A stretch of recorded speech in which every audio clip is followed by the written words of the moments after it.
Saturday morning. It's 9 o'clock. Woo-hoo-hoo! Yes, that could only mean one wonderful thing. Yes, it's time for the Monster Magic Saturday Show. Let's do this. Wake up, it's a beautiful morning. Feel the sun shining for your eyes. Woo-hoo-hoo-hoo. Good morning, everybody. Blimey. If you're not in the UK, you may not know, but we are in the midst of a heat wave. And this is possibly the one weekend of the year where living on a boat actually makes you feel like you've nailed it for once and that you're living all right. But it might get very hot, and I am wearing a thick woolly dressing gown as tradition and essential branding dictates. So if I start seeing beads of sweat rolling down my forehead, I might have to go and mop myself down. But it is a lovely weekend, and there are some wonderfully interesting things that have arrived at Monster. And the first trick I want to shed some light on is Shine 3.0 by MS Magic. As the name might suggest, there has been at least 2 shines previously. The idea is that you have a light bulb that can light or not light on your command. It is essentially another brilliant utility gimmick. The idea of having remote control light bulb is in no way new, but the technology and everything else means that now what you get is looks very much like a genuine light bulb, much more than previous ones. Some of them were quite opaque, some of them were a little bit bulky, and so on. With the technology getting smaller and smaller and smaller, it's got much better. Let me show you the light bulb first of all, because that is really what you want, and it is I think pretty much essentially a standard LED light bulb like you'd buy in any shop, that are becoming more and more popular, certainly in restaurants and so on. You see these quite a lot. I guess that's just an energy saving thing, but there you go. So there's nothing really to see. It is completely examinable.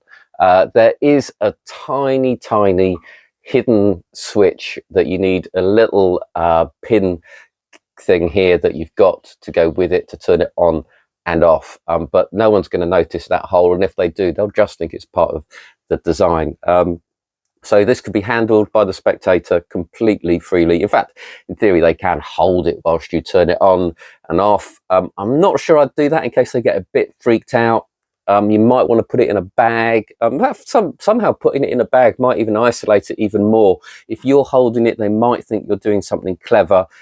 If it's, you know, suspended on a piece of string or something like that, then it might feel that you are slightly further away from it and you're not actually controlling it in any way. And talking of controlling it, this is the remote control. It is a very simple push on, push off thing. The reaction time is instantaneous, and it's just very simple. You can either pin this inside your jacket, pin it to the top of your pocket, your trousers, any way you like, or just have it in your pocket and press it through the cloth, so you don't actually have to put your hand in your pocket to operate it, which is really good. It does also have a charging light to tell you that it's charging and when it's fully charged, so that's useful as well. Bondly suggests that you charge it via a laptop or something else rather than the mains, because there's different voltages throughout the world, and you don't want to damage the charging unit. This is how you charge it up. There you go. You just plug the light bulb into here. It's not USB-C or anything like that. It's a simple pin connection, so you do have to be careful not to lose the cable, because I think it's specific to the product. And that is everything you get, plus a whopping 7-minute tutorial, most of which is taken up with how to put the battery into the remote control and how to charge the bulb, which is all pretty straightforward. They do include at the end a brief card trick that's, you know, speedily ran through and taught, but if you know a card control, you'll be able to do it. And the idea is that the light bulb lights up when it's over a particular packet that might contain their card, eliminating all of the cards until you're just down to just one and the light bulb lights over their card. A very simple, obvious use for it. One of the routines why I've nicked one for myself is because Ken Corsi back in the day had a brilliant cards across, and I'm not using his cards across method, but he'd have a wire and he'd have the two people holding the wire and the light bulb would be tied in the middle. So when the cards went across, the light bulb would light up. So it's like 1, 2, 3 when they've gone across. And that is an idea that I'm nicking because it is both funny and gives the trick those moments of magic that are often invisible or that you've got to mime in some way. And that's really what I think this is ideal for, is it's just creating the moment that the magic happens. It can also be used as a lie detector, for example, a sixth sense, any mentalism routine. I mean, you are, strictly speaking, only limited by your imagination, which, given the 7-minute tutorial, I think can sometimes be construed as magic talk for you're just going to have to think for yourself and come up with your own ideas. And one of the things I really like is that it's been kept as simple as possible, just on and off. It hasn't been overloaded by features that can complicate it and cause things to go wrong. I think this is one of those electronic gadgets that I can genuinely trust. It is very robustly built, and I have complete faith in it, which is quite hard to say about a lot of stuff these days. That is Shine 3.0 MS Magic 72.99.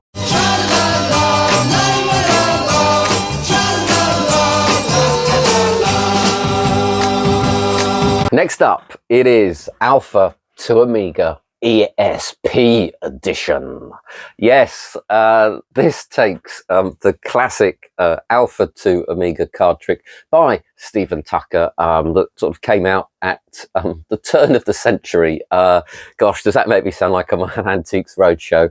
I think, or the turn of the millennium even. I think it was around the late 1990s when Stephen Tucker was very, very prolific.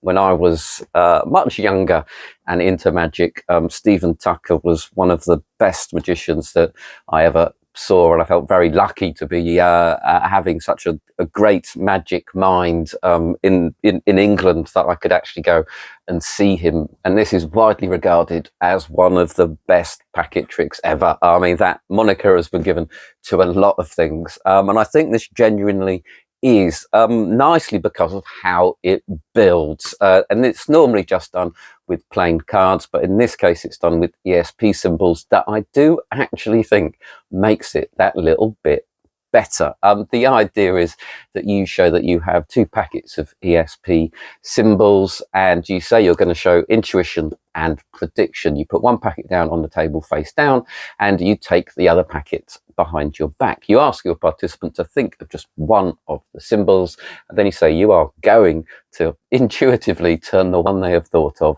face down. You then bring them out and you show that there is indeed just one card face down, but what you then show is that it's actually blank and their symbol no longer exists in the packet. You turn them all over to show that all of the backs are different. You then go to the prediction packet to show that there is one face up. That is indeed their cross, but all of the others are blank and with a different back. For me, this is all about the dramatic curve of the trick, and you've really got to play the first bit perfectly, as Liam points out, because it is a very unimpressive damp squib really of being able to turn over the right card behind your back. But the way the curve goes, you build their expectations showing these nice ESP symbols, you then gently lower them down into, oh, that's not very good, and then you go bam, bam, bam, and you just hit them for 6 with all of the revelations. It's just kicker after kicker, the cards being blank, the cards being different colour. There is nowhere to go, and they are left thinking, but I could have chosen any one of those symbols. It is a complete and utter free choice. You can even ask them to change their mind, provided you haven't brought the cards out from behind your back already. The one thing I will say is it's deemed as self-working by and large, but there is a little sleight involved. You are doing some stuff behind your back as well, but that's very, very easy. That is just shifting cards. So as long as you can count, you'll be fine, and then you count up to 5, so don't worry too much. And then there is the motion of the sleight, which is a palm. Now, don't worry about palming. This is what, as Liam says in the tutorial, which is 20 minutes long and runs through absolutely everything in complete clarity. Liam emphasizes, yes, it is a palm, but it's unlike any other palm you're going to do, really. It is the basic, easiest palming thing you can do. So don't be scared of the term. And in fact, what is dangerous most times about a palm is I like to think of it as a plane flight. You've got the takeoff, which is obviously quite scary, quite dramatic, and that's you somehow taking the card off the deck and getting it into your palm. It is a moment of heat. You've got to bring your hands together for some reason. You've got to get it all perfectly aligned, all under your spectators' noses. You have none of that lift-off drama here. It all happens behind your back. You've got plenty of time. In fact, almost the longer you do it, the better. You can run your fingers down the side of his hand to make sure there's no visible edges. You can just take your time and make sure it is completely covered, even if you've got small hands like me. You've then got the flight time of a palm. That's when you're holding the card out and you're worried that someone can see it, and you go a bit stiff and you're worried and your hand looks unnatural. Again, there's none of that here. Your hand, all you've got to do is to bring your hand out from behind your back and put it back on the table. There's no flight time whatsoever. There is no time for anyone to burn or see that card, even though it's going to be perfectly hidden regardless. And then you've got the landing, which is when you've got to put the card back onto the deck. Again, a moment of heat. You've got to bring your hands together for some strange reason under their noses. Here, it's all done in a split second. You've shown the one packet, you're doing the revelation, you then just spread the other cards. It's a second at most. No one is going to be able to refocus and see anything. Not that there will be anything to see either. It is the easiest palm in the world. It is nothing to worry about. And if it takes a bit of practice, it is well worth it, because this trick is absolute dynamite. There is a more advanced handling, which means you're doing the palm twice. I think it's probably worth it. Like I say, it's nothing to worry about, and it means you're sort of setting the trick up under their noses, which is really, really nice. It's possibly the best handling, only minutely stronger, so don't worry. Do the simple one until you've got the knack, and then you can move on to the advanced one. The idea of bringing it into ESP is terrific. Actually, let me show you the cards. I forgot to show you what the cards are like. So you get it in this nice, genuine plastic wallet. You get, which is a really nice idea, just a card that just has all of the ESP symbols on there on both sides. And that is just if your participant has forgotten what they were thinking of, forgotten what the options are. If they want to change their mind, you can leave that on the table, just, you know, in case they're not familiar with the ESP cards.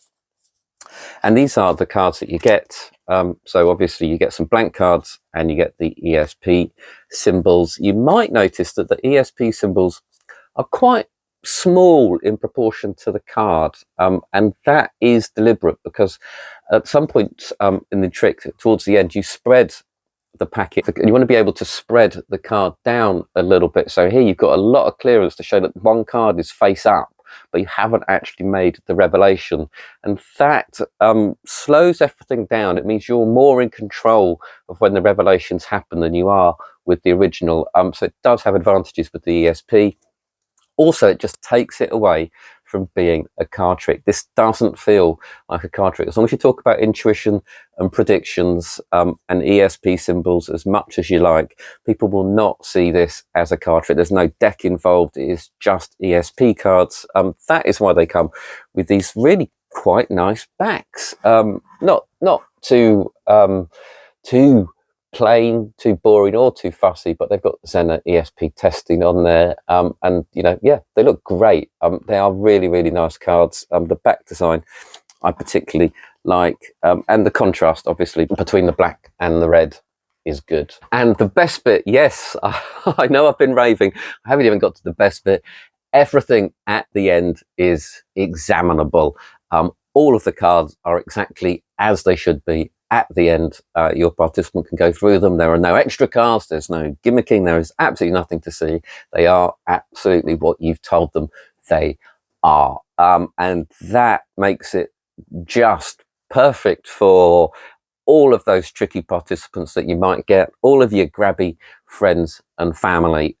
Is this the best packet trick in the world? It is so close, so close. It is super strong, it's got a super hook, it's super easy to do, and it's super examinable, and it's an absolute bargain. That is Alpha to Amiga by Stephen Tucker and Big Blind Media. Next up, it is Iarvel Post It. This is also bonkers good. Very rare I can say that the first of three things I was shown are all things I'm keeping for myself. This is an incredible impression pad.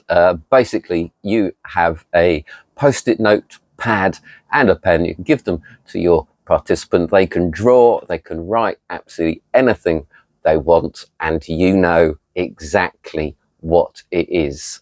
You can also do it for multiple participants should you wish. It is of course all done with clever gimmicking and your phone, but it doesn't matter whether you're on Android or iOS or anything else. It's available through the Play Store or through the Apple Store, whatever you might use. And it is the app that well, I mean, everything in this really does stand out as being exceptional, but the app was so easy for me to install. It was unbelievable. And also it is so simple, so intuitive, so clear exactly what you have to do. Let me show you what you get. You get some spare bits for the pen.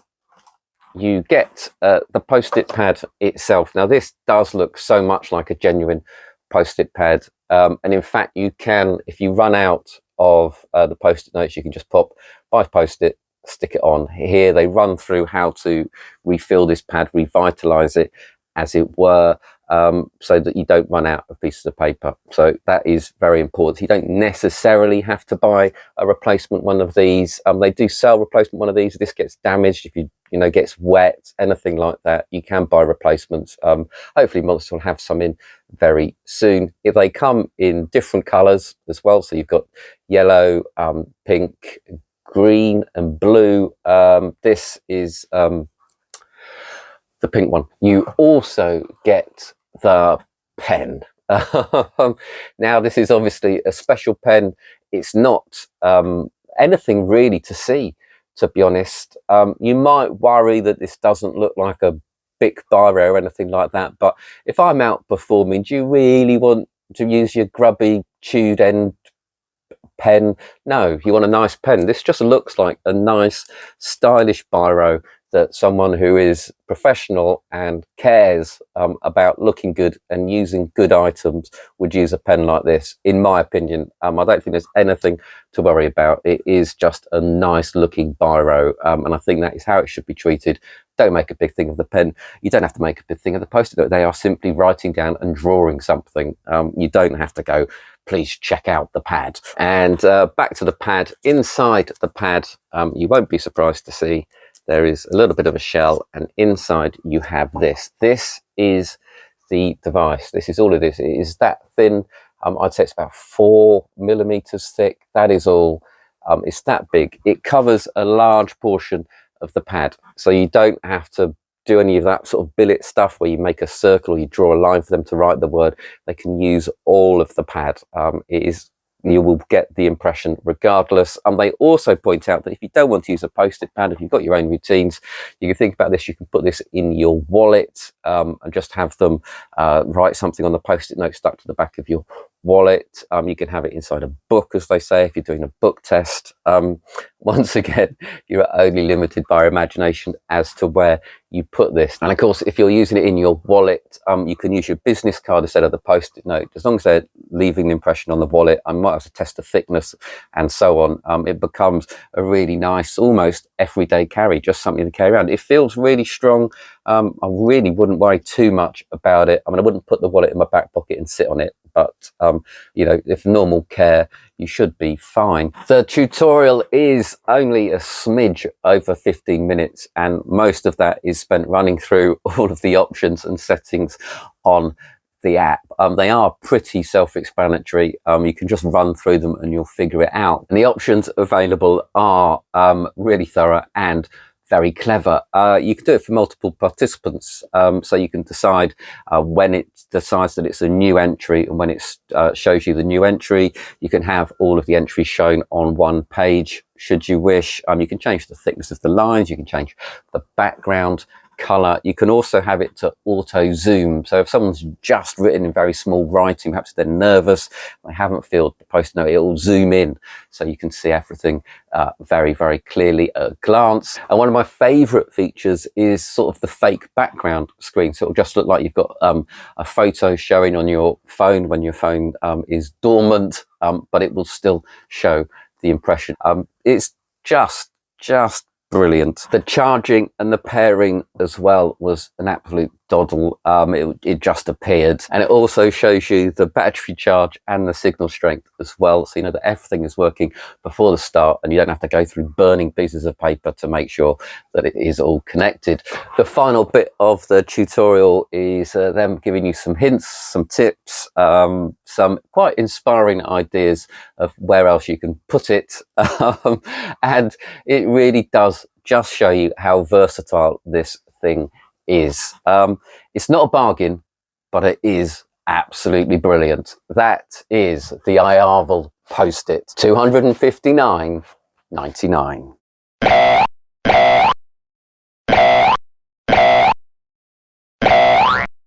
And finally, it is plastic you can count on. Another packet trick, old packet trick given a facelift. You show that you have these 4 plastic see-through playing cards. You turn 2 face down, give them a magical gesture, and they all turn face down. The second phase is the same as the first, but a little bit slower. And you've then got the third and final phase where you turn 3 over, give them a magical gesture, and when you spread, they are all the same way up. It is basically cards you can count on from the 1970s, which is a great trick. There's only really 2 sleights in it, a very easy double lift, and the Elmsley count, or Alex Elmsley's ghost count if you want to be pedantic, and they are very easy. They are taught on here. I say on here, all you get is some written instructions with some photographs and so on. It's super, oh, I won't show you too much of the instructions, but you tell it's super clear and easy. There are photographs. It gives you the patter as well. It's a bit like going back to the old school, having written instructions, but it does mean, you know, you just sit there with the cards in your hand, run through them. You've also got the demonstration as well, so you can always watch that on the product listing, so you get an idea of exactly how it plays and how to handle the cards. These are the cards, and they're cleverly designed. You might notice that there's a Jack of Hearts. Oh, where is it? That's actually got a spade in the middle. That is so that they all line up. And obviously, if you pull one down, you can see all the stuff in between. And the nice thing about these is, I mean, it's a really nice design. They are quite lovely in a strange way, but also because they're plastic, they'll last. They can get wet and everything else. And the transparency does add something to the trick. It really does. And that's what sort of intrigues me. I think it's just something a little different. These are just made cards interesting. They are just strange objects that people will want to look at. And of course, at the end, you are completely clean, and these can be examined and handled by our participants, and they can try and repeat the trick if they want. It is a simple, old school packet trick, given a nice twist. I think perhaps it's lacking a bit of the dramatic ending. I think you're gonna have to act a little bit. There's no kicker at the end, there's no big finish. There is just the cards turning over, but that sort of works for twisting the aces, doesn't it? So maybe I shouldn't worry too much about that. And it's just a fun thing to carry around, stick it in your wallet, and it's a good reason to learn the Elmsley count. That is plastic you can count on, just $12.99. This show is awful, terrible, disgusting. See you next week, of course. And that's it for this week's show. I really do hope you've enjoyed it. Please do subscribe if you don't already. If you've got any questions about any of the products at all, just stick them in the comments below and I shall endeavour to answer them as fully as possible. But come on, the sun's out, get your guns out, grab some magic and go out there and have some fun with the best hobby in the world. Bye bye.